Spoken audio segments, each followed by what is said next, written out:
안녕하십니까? 예사랑교회 김경준 목사입니다. 오늘은 복음과 율법이라는 제목으로 말씀을 드리겠습니다. 본문은 갈라디아서 3장 6절에서 14절입니다. 제가 봉독하겠습니다. 아브라함이 하나님을 믿음에 이것을 그에게 의로 정하셨다 함과 같으니라. 그런즉 믿음으로 말미암은 자들은 아브라함의 아들인 줄 알지어다. 또 하나님이 이방을 믿음으로 말미암아 의로 정하실 것을 성경이 미리 알고 먼저 아브라함에게 복음을 전하되 모든 이방이 너를 인하여 복을 받으리라 하였으니 그러므로 믿음으로 말미암은 자는 믿음이 있는 아브라함과 함께 복을 받느니라. 무릇 율법 행위에 속한 자들은 저주 아래 있나니 기록된 바 누구든지 율법책에 기록된 대로 온갖 일을 항상 행하지 아니하는 자는 저주 아래 있는 자라 하였음이라. 또 하나님 앞에서 아무나 율법으로 말미암아 의롭게 되지 못할 것이 분명하니 이는 의인이 믿음으로 살리라 하였음이니라. 율법은 믿음에서 난 것이 아니라 이를 행하는 자는 그 가운데서 살리라 하였느니라. 그리스도께서 우리를 위하여 저주를 받은 바 되사 율법의 저주에서 우리를 속량하셨으니 기록된 바 나무에 달린 자마다 저주 아래 있는 자라 하였음이라. 이는 그리스도 예수 안에서 아브라함의 복이 이방인에게 미치게 하고 또 우리로 하여금 믿음으로 말미암아 성령의 약속을 받게 하려 함이니라. 아멘. 제가 여러 주제로 왔다 갔다 하는 이유가 뭔가 하면은 이 성서에 나오는 이 여러 인물들의 어떤 성격의 문제 이런 것을 제가 솔직하게 다루고 또 그런 것을 우리의 본으로 삼으려고 이렇게 말씀을 나누고 있습니다. 그래서 아브라함에 대해서 우리가 믿음의 조상 혹은 완벽한 사람으로 일반적으로 생각하지만 거기에도 또 문제가 있다는 것을 다루려고 하는데 먼저 그것을 다루기 전에 아브라함의 그 믿음의 본 거기에 대해서 또 아브라함의 믿음으로 이 복음을 우리에게 이루게 되는 그 중요한 사실에 대해서 말씀을 드리려고 합니다. 그 전에 잠깐 제가 말씀을 나누고 싶은 것이 저번 주일에 첫 주국에서 제가 시간에 대해서 말씀을 드렸는데 시간과 공간에 대해서 조금 더 말씀을 드리고 아브라함에 대해서 말씀을 드리겠습니다.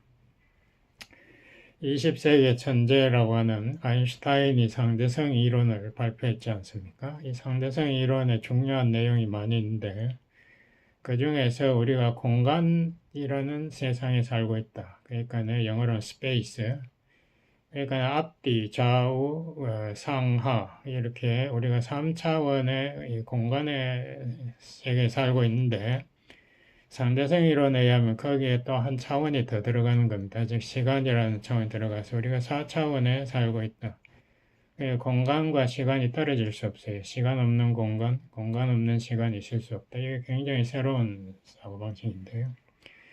창세기 1장 1절이 태초에 시간이 만들어졌을 때 이 우주도 창조되었다는 것으로 이 상대성 이론과 아주 일치합니다. 아주 놀라운 말씀이 거기 있는데 힌두교 같은 데 보면 시간은 영원하다 이렇게 하지만 그렇지 않아요. 이 정말 상대성 이론이 우리 성경을 아주 강력하게 백업하고 있죠.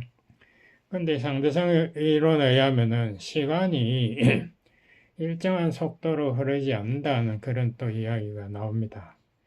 우리가 시계를 보면 항상 시간이 똑딱거리면 똑같이 가는 것 같은데 그렇지 않고 우리가 빨리 움직일 때는 그 시간이 천천히가 타임 다일레이션이라고 시간이 천천히 가게 되고 또 에너지가 굉장히 높은 그러니까 중력이 아주 강한 태양자 가운데 이런 데는 또 시간이 좀 천천히 가게 되는 이러한 현상이 일어난다고 하는데 이것을 실험으로 해보니까 정확하게 맞아요. 그래서 시간이 일정하지 않다. 왜 그런가?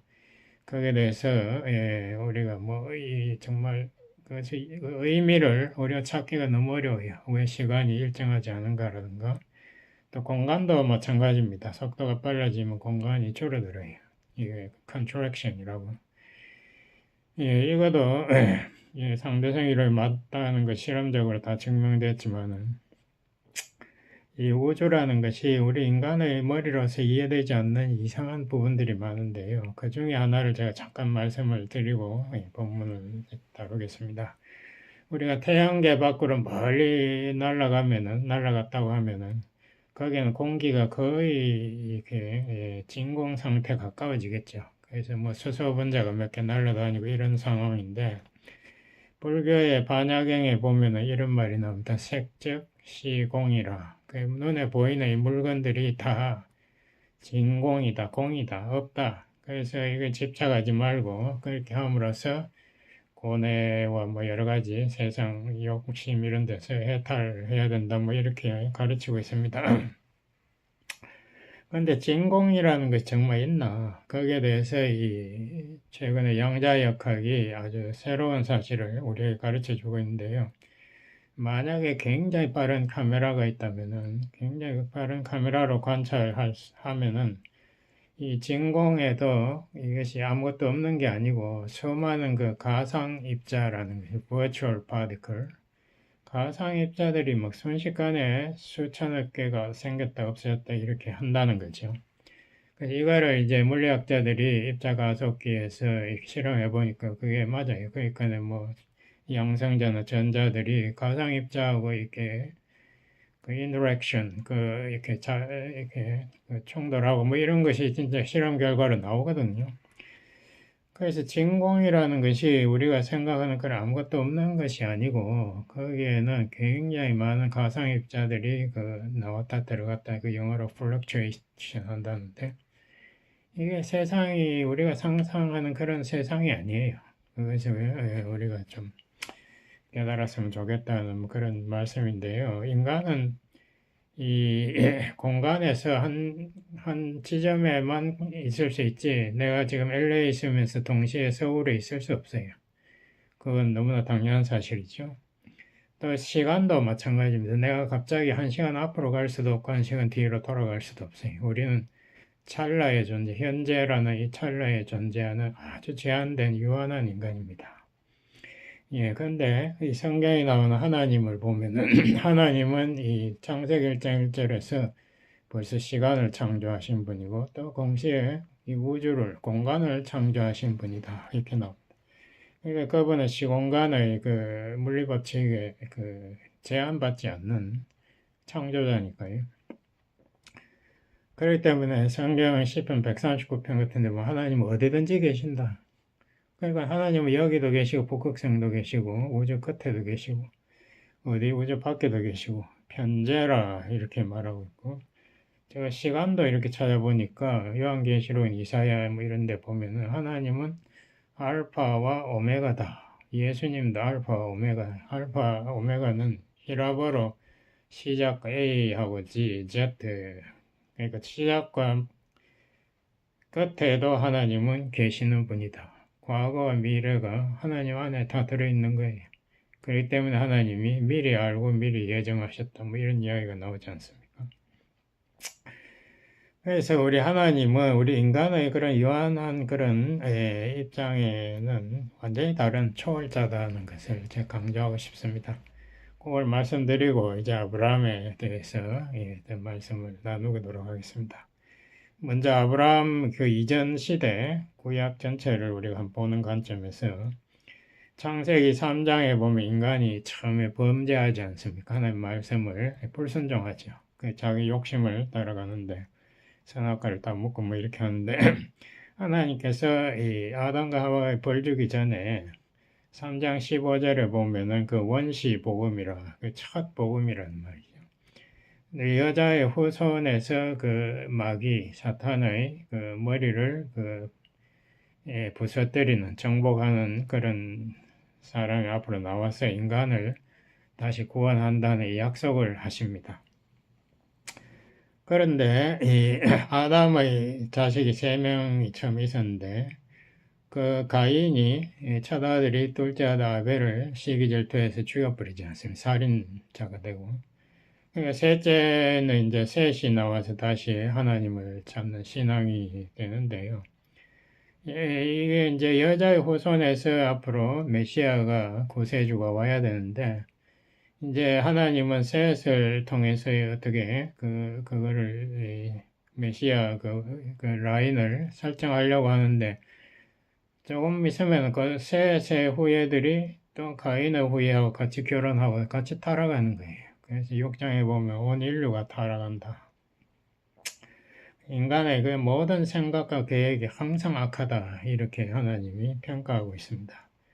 그래서 하나님이 결국 홍수 심판을 미리 발표해버리고, 그 다음에 이제 노아에게는 다시 한번 또 여자의 후손의 메시아가 와야 되니까, 노아에게는 방주를 준비하게 해서 노아의 가족과 또 동물들을 살려주는 뭐 그런 역사가 또 기록되어 있습니다. 그래서 노아가 어떤 메시아의 어떤 예표적인 인물이라고 생각할 수 있는데요.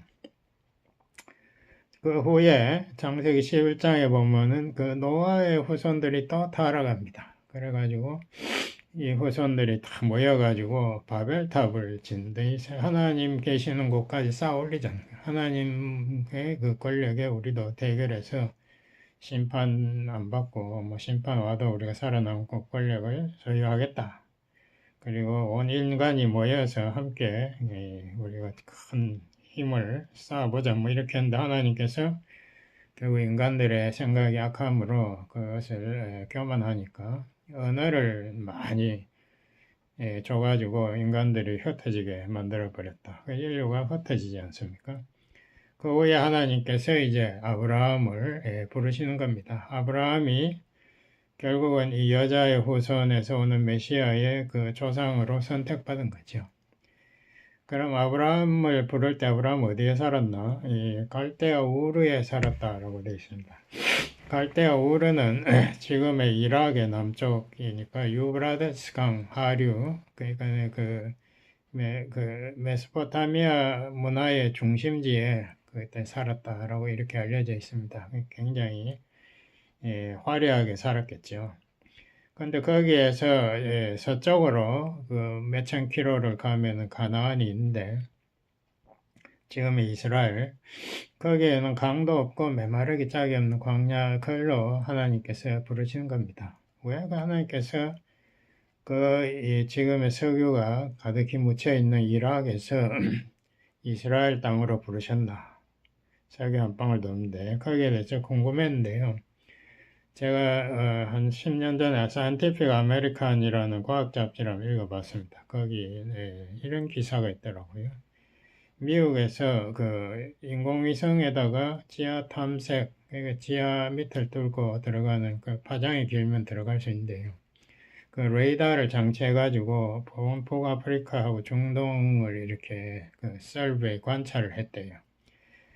그래서 거기에서 놀라운 것을 하나 발견했다라고 기사에 나와 있는데요. 그 팔레스타인 그 이스라엘 땅 지하에 빙하 시대에 큰 빙하가 거기 있어가지고 그 지하에 큰 구멍이 생겨가지고 거기에 이제 지하수가 엄청나게 모여 있다는 거죠. 근데 그 기사가 그렇게 나왔더라고요. 그 이스라엘 사람들이 그 물을 1000년 정도는 충분히 쓸 양이 있다라고 이렇게 써놨더라고요. 그래서 그 사람이 무슨 크리스천이라고 저는 생각하지는 않는데 하여튼 우리가 생각할 때는 와 하나님께서 그 예수님이 앞으로 재림하시면 1000년을 다스릴 천년왕국을 성경이 말하고 있는데 그거를 미리 대비해서 아브라함을 이쪽으로 부르신 것 같다. 그 석유가 필요한 게 아니라 생명수 물을 준비해 놓고 하나님이 그쪽으로 부르신 것 같다. 뭐 이런 생각이 들더라고요. 그래서 하나님의 섭리는 우리 인간의 머리로는 상상도 할 수 없는 그런 하나님의 모든 계획 아래서 움직이는 겁니다. 근데 하나님이 아브라함을 부르고 처음에 부르자마자 언약을 합니다. 창세기 12장. 제가 그걸 잠깐 봉독을 하겠습니다. 이게 중요한 그 첫 언약이거든요. 제가 1절에 3절을 봉독하겠습니다. 여호와께서 아브라함에게 이르시되 너는 너의 본토 그러니까 그 우르 갈대아 우르 친척 아비 집을 떠나 내가 네게 지시할 땅으로 그 가나안 땅으로 가라. 내가 너로 큰 민족을 이루고 네게 복을 주어 네 이름을 창대케 하리니 너는 복의 근원이 될지라. 너를 축복하는 자에게는 내가 복을 내리고 너를 저주하는 자에게는 내가 저주하리니 땅의 모든 족속이 너를 인하여 복을 얻을 것이니라 하신지라.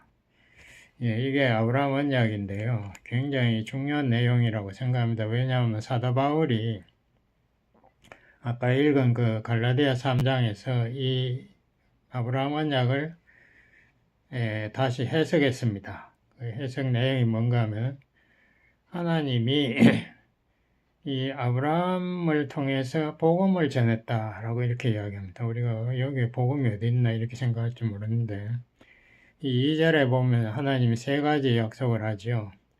처음에는 그네를 큰 민족을 이루겠다. 그것은 아브라함의 육신의 후손은 이스라엘 민족이지만 영적 후손은 교회. 아브라함과 같은 믿음을 소유한 우리가 아브라함의 그 믿음의 후손이지 않습니까? 그러니까 엄청나게 세계 20억이 크리스천이니까 엄청난 이 후손이 있고 내 이름을 창대하게 탁월하게 하겠다. 그러니까 아브라함이 위대하지 않습니까? 이 로마 4장의 바울은 아브라함의 믿음의 조상, 믿음의 첫 케이스. 그거 대단한 거죠. 하나님께서 아브라함의 믿음을 보시고 그를 의롭다. 죄가 없다. 그건 하나님의 기준에 도달한 사람이다. 이렇게 불렀습니다. 아브라함이 잘나서 그런 것보다 그의 믿음을, 하나님의 약속을 믿는 믿음을 보시고 그렇게 했다. 우리가 앞으로도 아브라함 같은 믿음을 가지면 우리도 의롭게 된다는 이것이 굉장히 중요한 케이스 아니겠습니까? 그래서 믿음의 조상이니까 위대하죠. 또 세 번째 축복으로 내가 복의 근원이 된다. 복의 근원이 복이 된다. 똑같은 말인데요. 이게 무슨 말인가? 성경은 우리가 성경으로 항상 해석하려고 노력해야 됩니다. 보통 보면은 그 내용이 그 다음 구절에 있어요. 여기도 3절에 보면은 복의 근원이 뭔가 여기 설명해 놨는데요. 너를 축복하는 자에게는 내가 복을 내리고 너를 저주하는 자에게는 내가 저주한다. 그래서 땅의 모든 족속이 너를 인하여 너를 축복함으로 인하여 복을 얻을 것이다. 이렇게 말한 것이 여기에 복의 근원이 된다는 내용인데요. 사도 바울이 이거를 그대로 복음이라고 말했습니다. 왜 그런가? 이 말을 우리가 해석하는데 첫 번째 너를 축복한다. 축복한다는 것은 너를 인정한다. 너 복 있는 자로 인정한다. 다시 말하면 너를 믿는다. 그런데 너라는 것이 누군가? 사도 바울은 갈라디아 3장 16절에서 너가 아브라함이라기보다는 아브라함의 후손. 왜냐하면 창세기 22장 17절 이하에 하나님이 아브라함에게 그 약속을 합니다. 아브라함 너의 씨, 너의 한 자손에게 내가 이 복의 근원이 되게 하겠다고 이렇게 약속을 해요. 그러니까 한 자손이라는 것은 바로 아브라함의 가장 중요한 자손 메시아다. 사도 바울은 이렇게 말하고 있습니다. 근데 그 말이 맞는 것 같아요. 우리 성경 말씀, 사도 바울이 워낙 똑똑한 사람이니까 성경을 정확하게 해석하는데요. 그러니까 이 너라는 것이 메시아를 축복하는 자, 즉 메시아를 믿는 자, 그는 하나님의 복을 받는다. 하나님 복을 여기 갈라디아서에 보면 의가 된다. 하나님께서 죄를 용서하시고 우리를 하나님의 거룩한 반열에 올려 세우겠다는 게 의. 하나님의 의의 선물을 받고 너를 저주하는 자, 그러니까 너를 불신하고 너를 영어로 reject, 너를 받아들이지 않는 자, 그게 저주하는 똑같은 말인데요. 그게 바로 하나님께서 너에게 하나님께서 너를 버리시겠다 이 말이죠. 그러니까 메시아를 믿지 않으면 너는 구원받지 못한다. 그게 바로 복음 아닙니까? 그러니까 이게 아브라함의 언약이 바로 복음이다. 이것을 사도 바울이 이 갈라디아서 3장 7절에서 9절에서 잘 설명하고 있습니다. 그렇기 때문에 이 복음이라는 것이 예수님 이후에 처음 나온 것이 아니고 벌써 아브라함에게 처음으로 하나님께서 언약할 때 벌써 복음을 전파했다. 이것이 사도 바울의 가르침입니다. 그래서 우리가 복음을 따라서 메시아를 믿으면, 그리스도를 믿으면 우리가 하나님의 의를 선물로 받는다. 우리가 죄가 없어진다. 이것도 정말 이 메시아가 우리의 속죄 제물, 그 속죄를 위한 그 희생 제물이 십자가에 됨으로써 우리가 제사함 받은 거 아닙니까? 그러니까 너무나 그 이야기가 다 앞뒤가 맞죠. 그리고 예수님이 승천하신 후에 바로 이 오순절 때 성령이 교회에 오신 겁니다. 그래서 성령을 약속을 우리가 받게 된다라고 갈라디아 3장 14절은 분명히 이야기하고 있습니다. 이 성령이 우리에게 절대적으로 필요한 것이 우리는 연약한 인간이기 때문에 우리를 도우시고 우리를 인도하시는 그 보혜사 성령, 우리를 위로하고 인도하고 가르치는 그 성령의 역사가 하나님의 선물로 우리에게 주어진다는 거죠. 이 갈라디아서에서 3장이 굉장히 중요한데요. 여기에서 바울은 이 복음과 율법의 관계를 명확하게 우리에게 다시 설명하고 있습니다. 아브라함이 왜 믿음의 조상인가? 그것은 그분이 창세기 15장 6절에서 하나님의 약속을 자기 자손 하나도 없을 때 하나님께서 하늘에 별같이 많은 자손을 주겠다는 걸 믿었다 이거죠. 그 가나안에 자기 땅 하나도 없는데 하나님께서 이 가나안 땅을 다 너희 후손에게 주겠다 이것도 믿은 거예요. 그러니까 하나님의 약속을 절대적으로 신뢰하는 그를 하나님께서 의롭다라고 선언했다. 그러니까 창세기 12장에 있는 아브라함의 언약 때나 창세기 15장이나 보면은 하나님이 아브라함에게 너 율법 이거 지켜, 십계명 이거 지켜, 그러면 내가 너를 의롭다 해주겠다 이런 말 한마디도 없습니다. 율법이라는 것이 필요 없는 거예요. 우선 이 메시아, 우리에게 필요한 것은 메시아입니다. 예수님을 우리가 믿어야 우리 죄사함을 받고 우리가 성령을 약속받아서 우리가 하나님의 거룩에 참여할 수 있는 거죠. 그러니까 우리에게 율법이라는 것은 왜 왔는가? 바울이 그것을 갈라디아 3장 17절에서 질문하고 있습니다.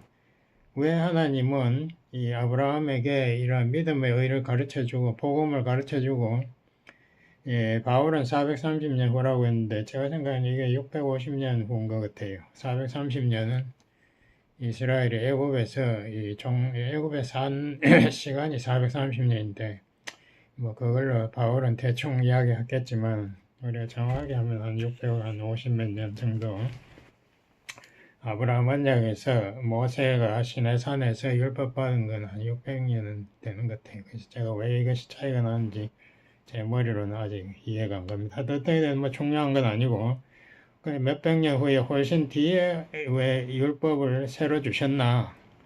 바울은 이것을 질문하고 있습니다. 거기에 대해서 바울이 벌써 대답하고 있어요. 갈라디아 3장 19절에 율법은 인간들의 그 범죄로 인하여 더해진 것이다. 영어로 말하면 added extra. extra는 이게 기본이 아니지 않습니까? 부속물.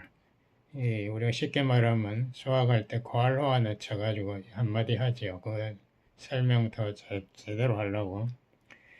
그게 본론이 아니고 부록으로 조금 더해진 것이다. 그래서 율법의 목적을 바울의 가르침에 의하면 두 가지가 중심이 되겠습니다. 첫째는 죄가 죄로 드러나게 함이라. 이런 말. 이 로마서 5장 13절에 이렇게 율법 있기 전에도 죄를 지었다. 이거죠. 뭐 시내산 십계명 받기 전에도 사람들 죄 지었죠. 그렇지만 죄를 죄로 여기지 않았다. 왜냐? 모든 사람이 죄를 지으니까 우리 한국의 정치인들 항상 잡혀갈 때 보면 그러더라고요. 사람도 다 했던 건데 뭐 나만 억울하게 왜 이렇게 잡아가느냐 이런 말을 하더라고요. 변명을 하는 거죠.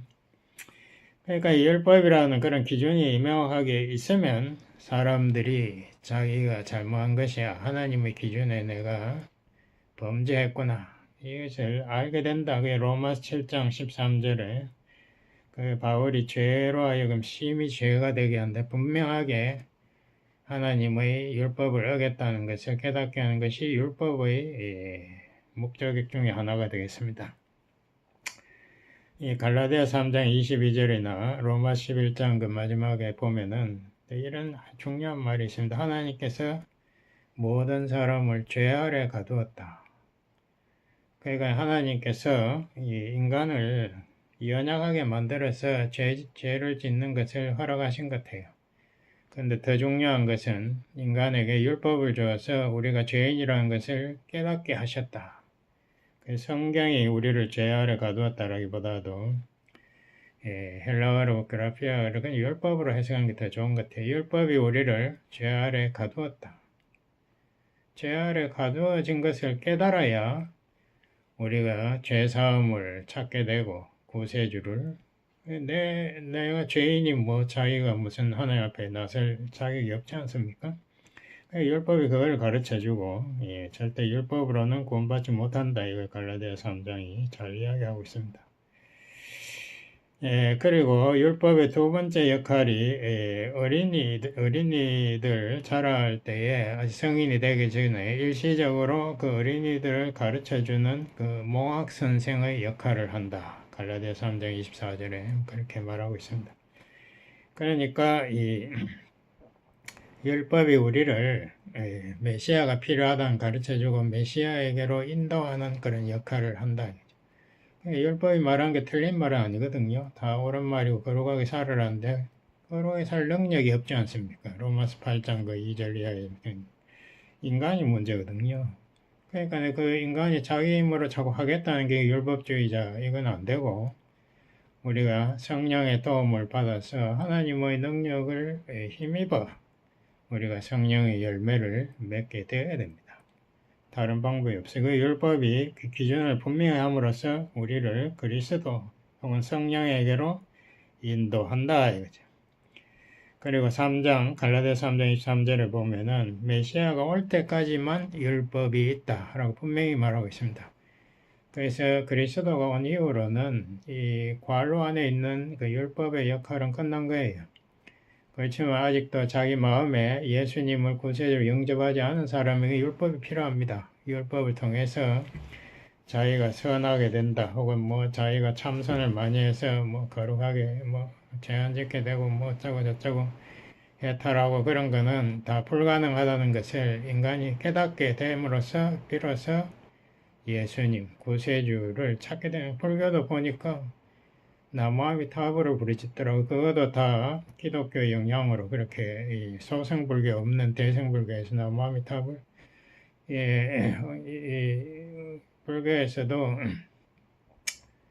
그 어떤 그 열애 그분이 뭐 극락에 안 가고 일부러 세속 생활에서 그 인생 중생들을 구하려고 근데 그분의 이름만 뭐 수천 번 수만 번 부르면 뭐 어떻게 극락에 간다. 기독교 가르침 예수님 도움으로 우리가 그 소승불교 없는데 소승불교에서는 참선을 통해서 해야 되는데 깨달아서 돌아가는 건데 대승불교가 기독교 영향 당나라 시대에 들어가 기독교가 그때 당나라에 많이 퍼져 있었어요. 그래서 그 영향으로 그렇게 되어버렸는데 우리가 뭐 불교 신도들도 우리 기독교와 큰 차이 없는 것 같아요. 그래서 우리 기독교를 믿으시면 돼요. 불교는 그 기독교를 본받으려고 했던 거고 불완전한 거죠. 어떻게 되었든 간에 이 바울은 율법이 이 복음의 그 놀라운 능력에는 따라오지 못한다. 왜냐하면 율법이라는 것이 모세가 시내산에서 천사의 손으로 받은 것이고 또 더군다나 인간이 자기 행위로 하나님 앞에 의롭게 되겠다는 불가능한 것을 율법이 요구하기 때문에 안 된다. 갈라디아 3장 10절 12절 분명히 말하고 그 대신에 복음은 하나님 직접 아브라함에게 약속하시고 언약식을 또 창세기 15장에 베풀었습니다. 그리고 할례를 받게 하고 이렇게 한 것이 모든 것이 약속이 확실하다는 거고 왜 확실한가? 이 구원을 하나님 직접 하시는 그 예수님 하나님의 아들이 와서 우리의 구원자로서 역사하시고 또 성령께서 우리 마음에 와서 우리를 하나님의 말씀에 따라 살게 도와주신다. 그러한 약속이 있습니다. 기도하시겠습니다. 하나님, 아브라함이 하나님의 약속인 메시아를 믿어 의와 성령의 약속을 받아 구원받은 것 같이 우리도 아브라함과 같은 믿음으로 아브라함의 영적 후손이 되고 또 아브라함과 같은 복을 소유하는 하나님 축복된 하나님의 자녀가 다 될 것을 믿고 감사드립니다. 예수님의 이름으로 기도드렸습니다. 아멘.